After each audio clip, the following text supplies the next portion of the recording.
নদীর মাঝি বলে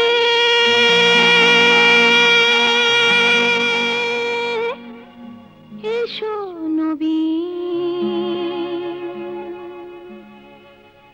মাঠের কবি বলে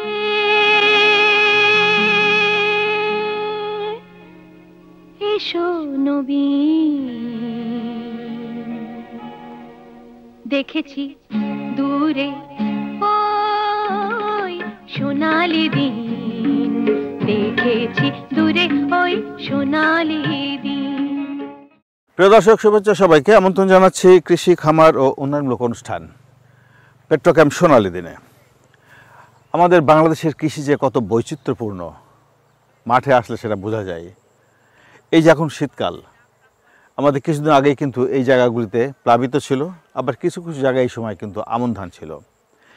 এই যে এখন এই সময়টা পতিত থাকার কথা, কিন্তু আমাদের কৃষি বিজ্ঞানীরা উন্নত জাতের যে সরিষা বীজ তারা উদ্ভাবন করেছেন, তার পরিপ্রেক্ষিতে ৮০ থেকে ৮৫ দিনের মধ্যে কিন্তু আমরা এই বোরো ধানের আগেই এই ফসলটা হারভেস্ট করে ফেলতে পারবো। এবং আমাদের এই সরিষা চাষের মাধ্যমে কিন্তু আমাদের যে তেলের যে ঘাটতি রয়েছে, আমাদের বাংলাদেশের যে আমদানি নির্ভরতা রয়েছে তেলের, ভোজ্য তেলের, সেটা কিন্তু ঘাটতি অনেকাংশ পূরণ করছে। এবং সরকারিভাবে প্রণোদনা দেওয়া হচ্ছে বেশি বেশি সরিষা উৎপাদনের জন্য। এখানে একটা মজার ব্যাপার হচ্ছে যে সরিষা শুধু আমরা কিন্তু উৎপাদন করছি না, এই সরিষাকে উৎপাদনের সাথে সাথে এর ফলন বৃদ্ধির জন্য আমাদের সরকারি বেসরকারি বিভিন্ন উদ্যোগ নেওয়া হয়েছে, যে সরিষা ক্ষেতে মধুর বাক্স বসিয়ে মৌ চাষ করা হবে এবং সেখান থেকে মধু সংগ্রহ করা হবে। পৃথিবীর অন্য দেশে কিন্তু আপনারা নিশ্চয় জানান যে সেখানে কিন্তু মৌ চাষ করা হয় শুধুমাত্র ফসলের উৎপাদনশীলতা বাড়ানোর জন্য। কিন্তু আমাদের দেশে ফসলের উৎপাদনশীলতা যেমন বাড়ছে, আমাদের বেকার জনগোষ্ঠী যারা রয়েছে তারা কিন্তু এই মৌ চাষ করে এই ফসলের ক্ষেত্রে তারা বাড়তি একটা ফসল মধু উৎপাদন করছে, মধুর আমদানি নির্ভরতা কমাচ্ছে এবং এর বাজার মূল্য অনেক ভালো, এবং এর থেকে তারা স্বয়ংসম্পন্ন হচ্ছে, তাদের কর্মসংস্থান হচ্ছে, বহু মানুষের কাজের ব্যবস্থা তারা করতে পেরেছেন। তো চলুন এই সার্বিক বিষয় নিয়ে আজ আপনাদের জন্য আমরা একটি প্রতিবেদন উপস্থাপন করব। চলুন দেখা যাক।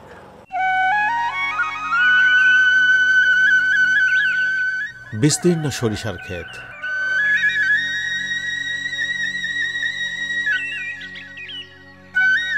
হরেক রকম পতঙ্গের আবাসন এখানে। তাছাড়া মৌচাষীদের ভ্রাম্যমাণ মৌ খামারের শ্রমিক মৌমাছিরা মধু সংগ্রহের মাধ্যমে পরাগায়নে ভূমিকা রাখছে, ফলে বৃদ্ধি পাচ্ছে ফসলের উৎপাদন। আমরা গত ২ বছর আগে আপনাদের এখানে এসেছিলাম, তখনও আপনি এখানেই ছিলেন। যে প্রকল্প নিয়ে আপনারা সরিষার কাজ করছে আমাদের ডিএইর, তারপরে সেই প্রকল্পের শেষ বছরটা, তো তাতে করে কি ইম্প্যাক্ট হলো আমাদের? প্রথম বছরে কি পরিমাণ ছিল মানে চাষ এরিয়া, দ্বিতীয় বছরে কি, তৃতীয় বছরে কি, যদি একটু বলা যায়। আমাদের প্রকল্প শুরুর বছরে আর কি সরিষার উৎপাদন ছিল 18,750 হেক্টরের মতো। তারপর ধীরে ধীরে আজকে মানে গত বছর আমাদের হয়েছে হচ্ছে 23,615 হেক্টর। এই বছর আমরা 24-25 অর্থ বছরে সরিষা উৎপাদন করেছি 24,570 হেক্টর। আচ্ছা, তো ক্রমান্বয়ে দেখতে পাচ্ছেন যে বাড়ছে। সরকার কিন্তু একবার বলেছিল যে আমাদের যে 45% আমাদের তেল আমদানি, ভোজ্য তেল আমদানি কমাবে তারা, তো তার কতটুকু কাছে গিয়েছে আমরা? আমার মনে হয় আমাদের যে টার্গেট ছিল যে 3 বছরের মধ্যে 40% টার্গেট অ্যাচিভ করা, আমাদের সিরাজগঞ্জ জেলা আমরা 2 বছরে সেটা অ্যাচিভ করে ফেলেছি। আচ্ছা, আমাদের জেলা বাংলাদেশের জেলা ওয়ারি সরিষা উৎপাদনে প্রথম এবং সরিষা তেল উৎপাদনেও প্রথম, এবং উপজেলা ওয়ারি আমরা উল্লাপাড়া প্রথম। আচ্ছা, এই যে মনে করেন প্রকল্প শেষ বছর এবার, জি, আপনি কি মনে করেন যে এই প্রকল্পটিকে আরও কন্টিনিউ করা দরকার? শুধু উল্লাপাড়া না, সিরাজগঞ্জ না, সারা বাংলাদেশের জন্য যেখানে যেখানে সরিষার সম্ভাবনা আছে চাষের, সেই জায়গাগুলিতে কি অবস্থা? তেল জাতীয় ফসলের উৎপাদন বৃদ্ধির প্রকল্পের আওতায় আমরা কৃষকদেরকে যে আধুনিক জাতসমূহের প্রদর্শনী দিচ্ছি, সাথে সাথে তাদেরকে সার দিচ্ছি, আন্তঃপরিচর্যার জন্য টাকা দিচ্ছি। এখন যারা ট্র্যাডিশনাল ভ্যারাইটি চাষাবাদ করতো তাদেরকে অনেক সময় দেখা যায় মোটিভেট করলেও হয়তো বা নতুন জাতগুলোতে রিপ্লেস করতে চায় না, কিন্তু যখনই কোনো সহযোগিতা দেওয়া হয় তারা কিন্তু অটোমেটিক্যালি চলে আসে। বেসিকের তথ্য মতে বাংলাদেশে প্রায় 25,000-এর উপরে প্রশিক্ষিত মৌচাষী রয়েছেন এবং মৌ খামারের সংখ্যা রয়েছে প্রায় 7,000-এর অধিক। এই সকল খামারের মাধ্যমে বছরে প্রায় 20 থেকে 25 হাজার মেট্রিক টন মধু উৎপাদন হলেও বিশেষজ্ঞরা মনে করছেন দেশে মধুর উৎপাদন 1 থেকে 1.5 লক্ষ মেট্রিক টনে উন্নীত করা সম্ভব। তবে ক্ষুদ্র মৌচাষীদের উৎপাদিত মধুর কোনো স্থায়ী বা অস্থায়ী বাজার না থাকায় নির্দিষ্ট কিছু ক্রেতার কাছে জিম্মি হচ্ছেন মধু উৎপাদনকারীরা। আমি আপনার কাছে একটু জানতে চাই যে কমিউনিটি এন্টারপ্রাইজ নিয়ে আপনারা যে কাজ করছেন, মৌচাষীদের সংগঠন তৈরি করেছেন আপনারা, বা এদেরকে উদ্যোক্তা বানাতে চাচ্ছেন, এই বিষয়টা একটু যদি বলেন। আমরা আসলে মৌ খামারি যারা এতদিন মধু উৎপাদন করছি, আমাদের এই মধুর একটা বাজার ছিল না। আচ্ছা, আমরা আসলে ভালো মূল্য পেতাম না। এখানে কিছু ক্রেতা পার্টি আছে বা কিছু কোম্পানি আছে যারা মানে একটা সিন্ডিকেটের মতো করে তাদের মানে মালামাল কিনতো এবং আমাদেরকে খুবই স্বল্প মূল্যে তারা করার চেষ্টা করতো আর কি। তো এরই ধারাবাহিকতা আমরা চিন্তা করলাম যে আমরা কিছু মৌখামারি মানে যতজন আমাদের সাথে থাকে এরকম একটা মানে এই মৌচাষী কমিউনিটির থেকে মানে অন্তত 50 জনকে নিয়ে আমরা একটা প্ল্যাটফর্ম তৈরি করব বা একটা এন্টারপ্রাইজ তৈরি করব যেখানে আমরা আমাদের মধুগুলো একটা জায়গায় নিয়ে বিক্রি করব। এই চিন্তাটা আপনাদের মাথায় আসলো কি করে? শিক্ষা স্বাস্থ্য উন্নয়ন কার্যক্রম শিশুকের প্রধান নির্বাহী জনাব শাকিউল মিল্লাত মোর্শেদ ভাই, উনি এই ধারণাটা আমাদের মাথার মধ্যে দেয় যে যদি আপনারা এই মৌচাষী কমিউনিটি নিয়ে যদি একটা এন্টারপ্রাইজ তৈরি করেন তাহলে আপনাদের এই কাজটা সুবিধা হবে। আসার কথা হলো যে গত মাস দেড়েক আগে বগুড়া পল্লী উন্নয়ন একাডেমির সঙ্গে শিশুকের একটা এমইউ চুক্তি হয়, যেটার মধ্যে এই কমিউনিটি এন্টারপ্রাইজের মাধ্যমে একটা মধুর হাট বসানোর বিষয় উল্লেখ থাকে। বিষয়টি বিবেচনায় রেখে শিশুক উদ্ভাবিত কমিউনিটি এন্টারপ্রাইজ মডেলের ধারণাটি উত্তরবঙ্গ ক্ষুদ্র মৌচাষীদের জীবনমান উন্নয়ন, কর্মসংস্থান ও মধু উৎপাদনের মাধ্যমে ফসলের উৎপাদনশীলতা বৃদ্ধির লক্ষ্য বাস্তবায়নে পল্লী উন্নয়ন একাডেমি RDA বগুড়া ও শিক্ষা স্বাস্থ্য ও উন্নয়ন কর্মকাণ্ড শিশুক যৌথ উদ্যোগে গত 13 জানুয়ারি 2025 তারিখে একাডেমির ICT মিলনায়তনে বাংলাদেশে মধু উৎপাদন, প্রক্রিয়াজাতকরণ ও বাজারজাতকরণের সমস্যা ও সম্ভাবনা শীর্ষক সেমিনারের আয়োজন করে।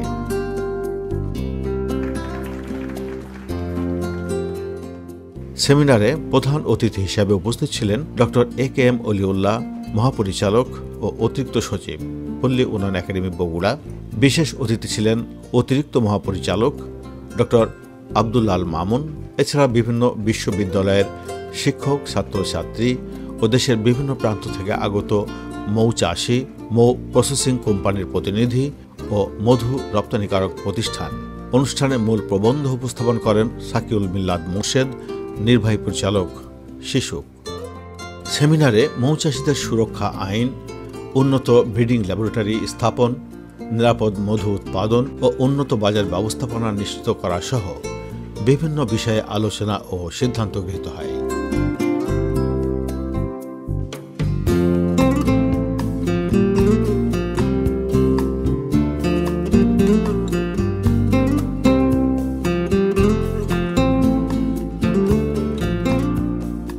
সেমিনার শেষে মধুর হাট উদ্বোধন করেন ডক্টর AKM অলিউল্লাহ, মহাপরিচালক, পল্লী উন্নয়ন একাডেমি বগুড়া।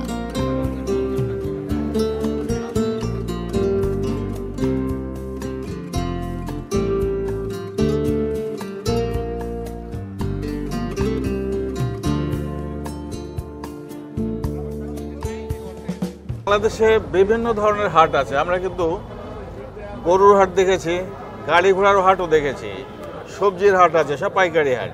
সাম্প্রতিক সময়ে আমরা প্রথম বাংলাদেশে আপনাদের এবং শিশুকের উদ্যোগে এই মৌমাছির থেকে উৎপাদিত যে মধু, সেই মধুর হাট প্রথম দেখলাম।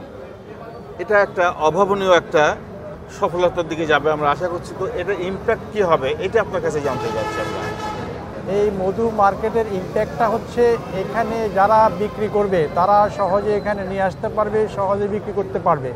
আর এটাকে কেন্দ্র করে যারা মধু প্রসেসিং করবে, যারা এক্সপোর্ট করবে, দেশের আর্থিক অবস্থার উন্নতি ঘটাবে, তাদের জন্য এখান থেকে সহজে নিয়ে যাওয়াটা তাদের জন্য সহজ হবে। মধুতে অত্যন্ত ভেজাল দেওয়ার প্রবণতা রয়েছে আমাদের মধু উৎপাদনকারীদের, মধু ব্যবসায়ীদের। সেই ক্ষেত্রে এই যে মধুর হাটটা আপনার করতে যাচ্ছেন, পাইকারি এখান থেকে বেচে কেনা হবে, এখানে মধুর যে নিরাপদ মধু, সেটার নিশ্চয়তা আমরা পাবো কিনা এই হাটের থেকে, বা সেখানে কোনো উদ্যোগ আপনাদের থাকবে কিনা? আপনি বিশুদ্ধতা পরীক্ষা করার জন্য আমাদের এখানে এক্সপার্ট আছে, তাদের পরীক্ষা ব্যতীত কোনো মধু বাইরে বিক্রি হবে না। আমরা দেখি যে পাইকারিভাবে যে শুধু মধু উৎপাদন করে বাজারজাত করছে, সেখানে কিন্তু যে কন্টেনার ওরা ব্যবহার করছে সেটা কিন্তু ফুড গ্রেড না, এটা কেমিক্যাল দিয়েই তৈরি করা হয় এই কন্টেনারগুলি। তো এই ক্ষেত্রে আপনারা ফুড গ্রেড কন্টেনার ব্যবহারের উদ্যোগ নেবেন কিনা বা এদেরকে উৎসাহিত করবেন কিনা? আপনি সঠিক বলেছেন, এটা অবশ্যই করতে হবে, এবং এটার জন্য যদি মার্কেট সৃষ্টি হয় তাহলে হয়তো চালান লাগবে, পুঁজি লাগবে। আমরা চেষ্টা করব যাতে করে ফুড গ্রেড কন্টেনার দেওয়া যায়, এবং এটা আমরা পারবো, আমরা আশা করছি। বগুড়া জেলার শেরপুরে অবস্থিত পল্লী উন্নয়ন একাডেমি RDA বগুড়ার প্রধান ফটকের ডান পাশে স্থায়ী এই মধুর হাট প্রতি সোমবার উন্মুক্ত থাকবে ক্রেতা ও বিক্রেতাদের জন্য।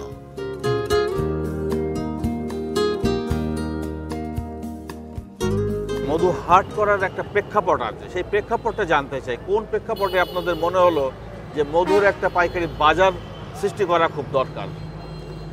ধন্যবাদ আপনাকে। আমরা আসলে এই উদ্যোগটার মূল উদ্যোগটা নেওয়া হয়েছে আমাদের যে মৌচাষীদের যে সংগঠন উত্তরবঙ্গ মৌচাষী সমিতি ছিল, সেখান থেকে আমরা একটা ছোট্ট গ্রুপ যারা এখন নর্থ বেঙ্গল হানি কমিউনিটি এন্টারপ্রাইজ আমরা ফর্ম করেছি। আমাদের একটা চেষ্টা অনেক দিন থেকেই ছিল যে বাংলাদেশে সব রকমের হাট থাকলেও মধুর কোনো হাট ছিল না। এইটা নিয়ে আমরা অনেকভাবে অনেক দিন ধরে গত 2015 সাল থেকে বিভিন্নভাবে কাজ করছি। RDA আমাদের সাথে সহযোগিতা করেছে বিভিন্নভাবে, এবং ফাইনালি RDA সহযোগিতায় আমরা যেটা করেছি যে এই হাটটা আমরা শুরু করতে পেরেছি। এবং এইটা যেটা হবে যে আমাদের মৌচাষীদের একটা বড় সমস্যা ছিল যে তাদের কোনো নির্দিষ্ট স্থান ছিল না তাদের পণ্যকে বাজারজাতকরণের জন্য। একইভাবে যারা ব্যবসায়ী তাদেরও কোনো জায়গা ছিল না যেখান থেকে তারা কোয়ালিটি সম্পন্ন মধু কিনতে পারে। এই মার্কেটের মাধ্যমে তাদের যে ন্যায্য মূল্য প্রাপ্তির যে জায়গাটা, সেটাকে নিশ্চিত হবে মনে করেন? মানে এটা তো আপনি জানেন, বাজার ব্যবস্থার মূল জায়গাটাই হচ্ছে যে যখন সাপ্লাই এবং ডিমান্ডের যদি আপনি মিলন ঘটাইতে পারেন। তো এতদিন পর্যন্ত যেটা ছিল যে এরা বাজারজাতকরণের যেহেতু কোনো জায়গা ছিল না, অনেক সময় তাদেরকে মানে বিভিন্নভাবে মধ্যস্বত্বভোগীদের ইয়াতে পড়তে হয়েছে। এখন যেটা হবে যেখানে তারা বাজারের যদি সুবিধা পাওয়া হয়, তারা যারা উৎপাদক তারা এবং যারা বিক্রেতা মূল ক্রেতা যারা বড় ন্যায্য, তাদের যেহেতু সম্মিলন হবে এখানে তারা ন্যায্য মূল্যটা তারা পাবে। ভোজ্য তেলের আমদানির নির্ভরতা কমাতে দেশে তেলবীজ উৎপাদনের ক্ষেত্রে সরিষার ভূমিকা সবচেয়ে বেশি। সরিষার উৎপাদন বাড়াতে নার্স সিস্টেমের আওতাভুক্ত গবেষণা প্রতিষ্ঠানগুলো যেমন সরিষার নতুন নতুন জাত ও চাষ কৌশল উদ্ভাবন কাজ করছে, তেমনি সরিষার আবাদ এরিয়া ও উৎপাদন বাড়াতে কৃষি সম্প্রসারণ অধিদপ্তরের গৃহীত তেল জাতীয় ফসলের উৎপাদন বৃদ্ধি প্রকল্পের মাধ্যমে চাষিদের সরিষা বীজ ও সার প্রণোদনা হিসেবে দিয়ে আসছে। ফলশ্রুতিতে মধ্য ডিসেম্বর থেকে মধ্য জানুয়ারি পর্যন্ত কৃষকের মাঠ যেন সাজানো হয় হলুদ সবুজে আদিগন্ত ক্যানভাসে আঁকা মনোমুগ্ধকর দৃশ্যে।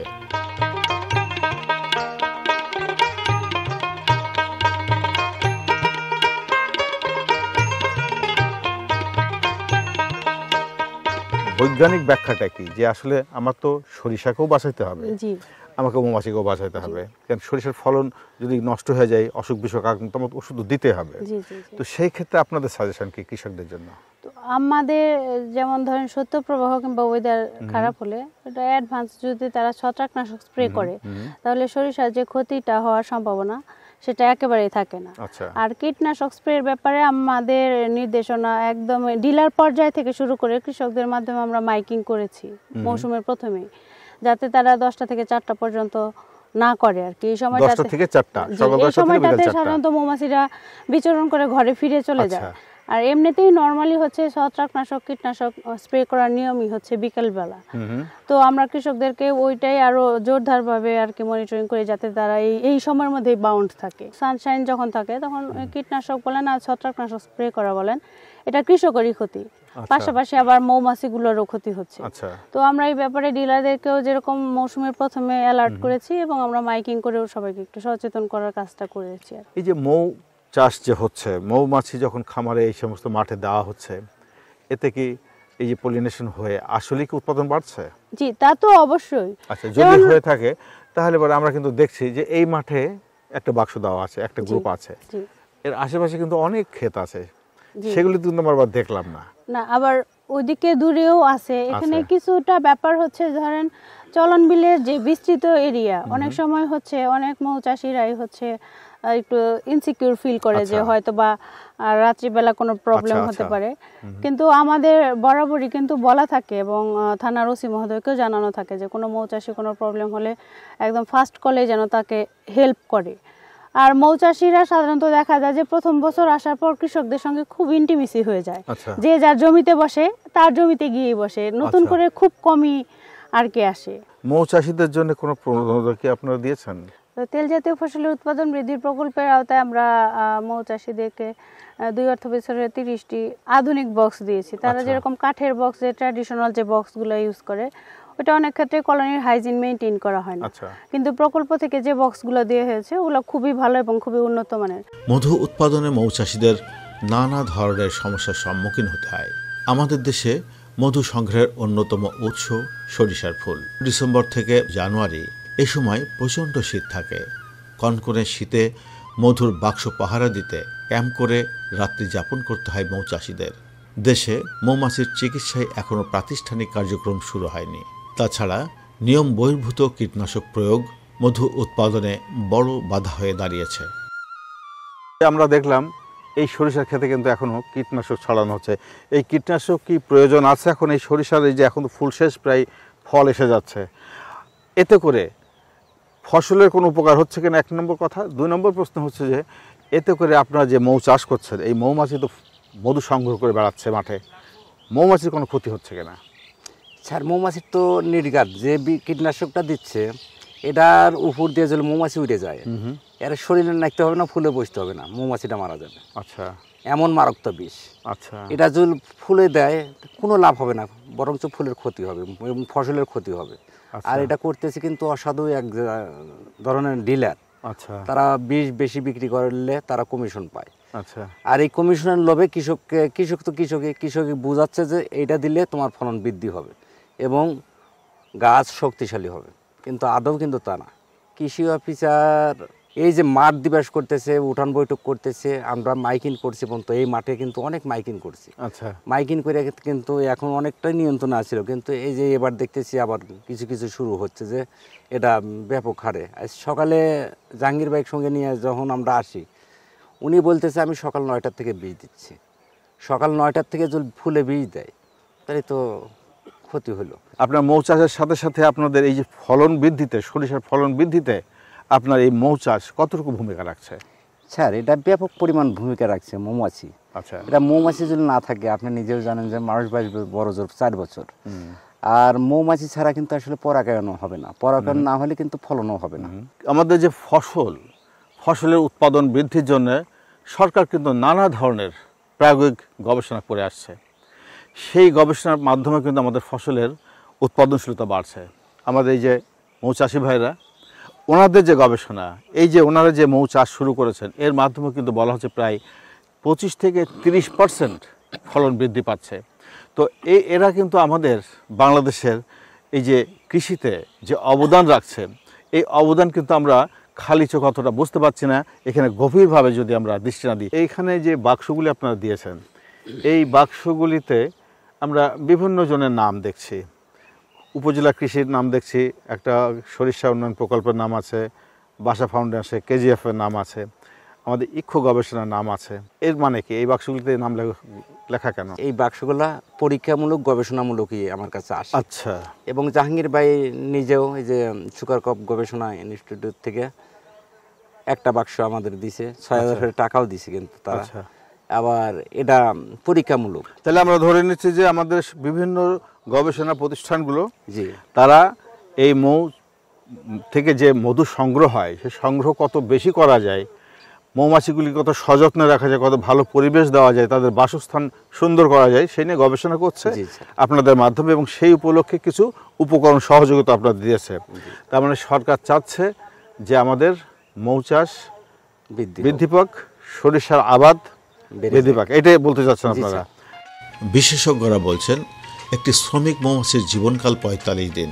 এই সময়ে সে মাত্র ১ চামচ মধু সংগ্রহ করতে পারে। সুতরাং উত্তম প্রজননক্ষম রানী ও সুস্থ সবল শ্রমিক মৌমাছির সংখ্যা বৃদ্ধির উপরই একটি মৌ খামারের মধু উৎপাদন নির্ভর করছে। রানী কোনো ব্রিডিং কিভাবে আপনারা করেন, বা ব্রিডিং কোনো স্টেশন আমাদের আছে কিনা, কোনো ল্যাবরেটরি আছে কিনা, এই রানী উৎপাদন নিয়ে আপনার কোনো জটিলতা আছে কিনা?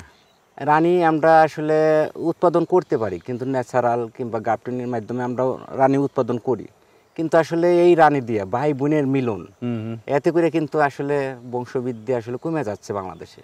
আমাদের বাংলাদেশে মানে অন্তঃপ্রজনন হয়ে যাচ্ছে। রানী ব্রিডিং এর একটা সেন্টার যদি বাংলাদেশে থাকতো, তাহলে মনে হয় যে আমরা এই শিল্পটাকে অনেক দূরে এগিয়ে নিয়ে যাওয়া সম্ভব, এবং ভবিষ্যতের জন্য এটা অবশ্যই দরকার। আর রানী ছাড়া কিন্তু আসলে বংশবৃদ্ধি হবে না, আর রানীগুলো এখন ছোট হয়ে যাচ্ছে। আর বংশ যত বৃদ্ধি হবে, যত শ্রমিক বাড়বে, তত মধু কালেকশন ভালো হবে। যে আমাদের যে মৌমাছিগুলি আছে, যেগুলি আপনারা চাষ করছেন, এইগুলির তো অসুখ বিসুখ হতে পারে। জি স্যার। কি ধরনের অসুখ হয়, কোথায় এর ট্রিটমেন্ট হয়, কিভাবে আপনারা এর ব্যবস্থাপত্র পান? স্যার আসলে বলতে গেলে আসলে এটা আমাদের জন্য দুঃখজনক। সারা বিশ্বেই কিন্তু আসলে মৌ চাষিদের প্রণোদনা প্যাকেজ দেওয়া হয়, কিন্তু বাংলাদেশে কিন্তু এটা নাই। আচ্ছা। আমরা কোনো প্যাকেজ চাই না, কিন্তু আমরা চাই হলো প্রযুক্তি। আচ্ছা। আমরা সবই পারি, কিন্তু আমাদের বাংলাদেশে দুঃখের বিষয় যে কোনো ওষুধপাতি আমরা পাই না, বাইরে থেকে নিয়ে আসতে হয়, এবং তাও খুব কষ্টে। মানে যে জিনিস 1 টাকা পাওয়া যাবে, সেই জিনিস আমাদের 50 টাকা দিয়ে কিনতে হয়। মৌমাছির যে বড় 2টা রোগ আছে, একটা ছি পচা, মানে লার্ভা পচে যায়, একটা কলোনিতে চলে একটা লার্ভা পচা রোগ ধরে, ওটা কিন্তু ওখানেই শেষ। ওটাকে কিন্তু মাটির উপরে রাখাই নিষেধ, মানে যে ওটাকে পুড়িয়ে সাইডে পর্যন্ত মাটির নিচে গেড়িয়ে রাখা। কিন্তু সেই ওষুধটা কিন্তু আমাদের বাংলাদেশে, এটাকে বলা হচ্ছে কম হানি চাক সহ মধু। এখানে যে চাকটা দেখা যাচ্ছে, ওর মধ্যে মধুগুলি জমা হবে, এবং ওই চাক সহ কিন্তু মানুষ খেতে পারবে। ভাই আপনি একটু ব্যাখ্যা করে বলুন তো ঘটনাটা কি? এখানে 6টা ফ্রেম দেওয়া আছে। এই 6টা ফ্রেম 6টা চাক হিসাবে বের হবে। এটা একটা ক্যাসেট আকারে আমরা এটাকে মানে উপস্থাপন করব। এই 6টাতে 3 কেজি, মানে প্রতিটা ক্যাসেটে 500 গ্রাম করে মধু হবে। মানে ওখানে 3 কেজি আছে, এখানেও 3 কেজি আছে। মানে এটা পরিপূর্ণ হওয়া লাগবে, তখনই এটা 3 কেজি হবে। এবং এটা কি করবে, একদম এখানে পুরা মধু আছে, এটাকে সিল করে যখন পরিপূর্ণ হয়ে যাবে তখন একদম উপরে সিল করে দিবে। এইটা হবে সুপার মধু। আচ্ছা। সুপার মধু বলতে যে এই মধুটা কখনো আর প্রসেস করার দরকার পড়বে না। আচ্ছা। মানে প্রাকৃতিকভাবে প্রসেস হবে, মানে অর্গানিক মধু বলা যাবে বা সুপার মধু বলা যাবে, প্রাকৃতিক মধু যেটাই বলি না কেন, এটাকে আর কিছুই করতে হবে না। তো এরকম কতগুলি বাক্স দেওয়া আছে আপনাদের এখানে? এখানে দেওয়া আছে স্যার, বেশ কিছু দেওয়া আছে না? এই ধরনের কিছু কাজ করার জন্যই আমরা যে কমিউনিটি এন্টারপ্রাইজটাকে ঠিক ওইভাবে আমরা লঞ্চ করতেছি, যাতে আমাদের এই যে 50 জন চাষি আছে, এরা যাতে একটু ব্যতিক্রমী এবং মানসম্পন্ন মধু, কোয়ালিটি মধু, সুপার মধু এইগুলি প্রডিউস করতে পারে। বিশ্বের অনেক দেশ আছে যেখানে মৌ লালন পালন করা হয় শুধুমাত্র ফসলের উৎপাদনশীলতা বৃদ্ধির জন্য। সৌভাগ্য আমাদের মৌচাষিরা সরিষার পাশাপাশি কালিজিরা, তিল, লিচু সহ বিভিন্ন ফল ফসলের পরাগায়নে অবদান রাখছেন। প্রিয় দর্শক, আপনারা দেখছিলেন কৃষি খামার ও উন্নয়নমূলক অনুষ্ঠান পেট্রোক্যাম্প সোনালী দিন। আজ এ পর্যন্ত। আগামী অনুষ্ঠানে আবার দেখা হবে। সে পর্যন্ত ভালো থাকুন, সুস্থ থাকুন। আল্লাহ হাফেজ। দেখেছি দূরে ওই সোনালী দিন, দেখেছি দূরে ওই সোনালী দিন। নদীর মাঝি বলে